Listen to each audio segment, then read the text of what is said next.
द्वापर युग की सत्य कथा। आज हम आपको वाराणसी की कथा सुनाते हैं। यह कथा द्वापर युग की है, जब भगवान श्री कृष्ण के सुदर्शन चक्र ने काशी को जलाकर राख कर दिया था। बाद में यह वाराणसी के नाम से प्रसिद्ध हुआ। कथा कुछ इस प्रकार है। मगध का राजा जरासंध बहुत ही शक्तिशाली और क्रूर था। उसके पास अनगिनत सैनिक और दिव्य अस्त्र शस्त्र थे। यही कारण था कि आसपास के सभी राजा उसके प्रति मित्रता का भाव रखते थे। जरासंध की अस्ति और प्रस्तुति नामक 2 पुत्रियां थीं। उनका विवाह मथुरा के राजा कंस के साथ हुआ था। कंस अत्यंत पापी और दुष्ट था।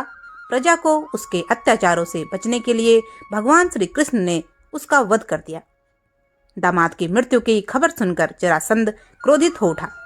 प्रतिशोध की ज्वाला में जलते जरासंध ने कई बार मथुरा पर आक्रमण किया, किंतु हर बार श्री कृष्ण ने पराजित कर जीवित छोड़ देते थे उसे। एक बार उसे कालिंगराज, पौंडरिक और काशीराज के साथ मिलकर मथुरा पर आक्रमण किया, लेकिन भगवान श्री कृष्ण ने उन्हें भी पराजित कर दिया।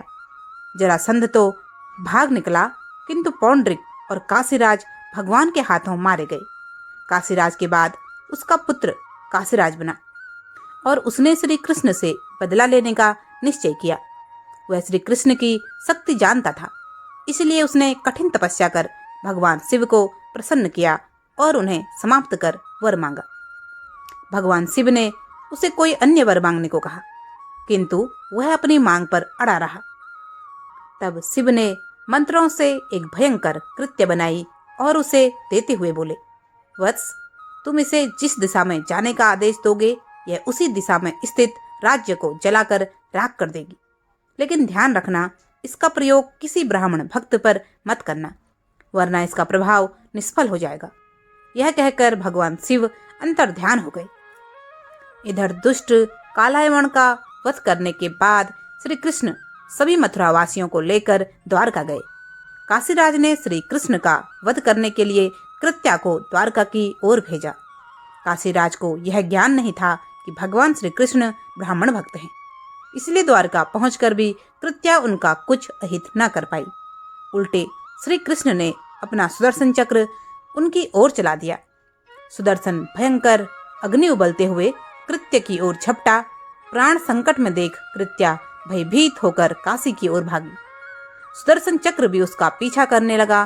काशी पहुंचकर सुदर्शन ने कृत्या को भस्म कर दिया, किंतु फिर भी उसका क्रोध शांत नहीं हुआ और उसने काशी को भी भस्म कर दिया। कालांतर में वारा और असी नामक 2 नदियों के मध्य यह नगर पुनः बसा। वारा और असी नदियों के मध्य बसे होने के कारण इस नगर का नाम वाराणसी पड़ गया। इस प्रकार काशी का वाराणसी के रूप में पुनर्जन्म हुआ। आपको हमारा यह प्रसंग यदि पसंद आया हो तो कृपया वीडियो को लाइक करें, वॉइस ऑफ गुड़िया चैनल को सब्सक्राइब करें। कमेंट बॉक्स में जय श्री कृष्ण का जयकारा अवश्य लगाएं। आपका बहुत बहुत धन्यवाद। जय जय श्री राम।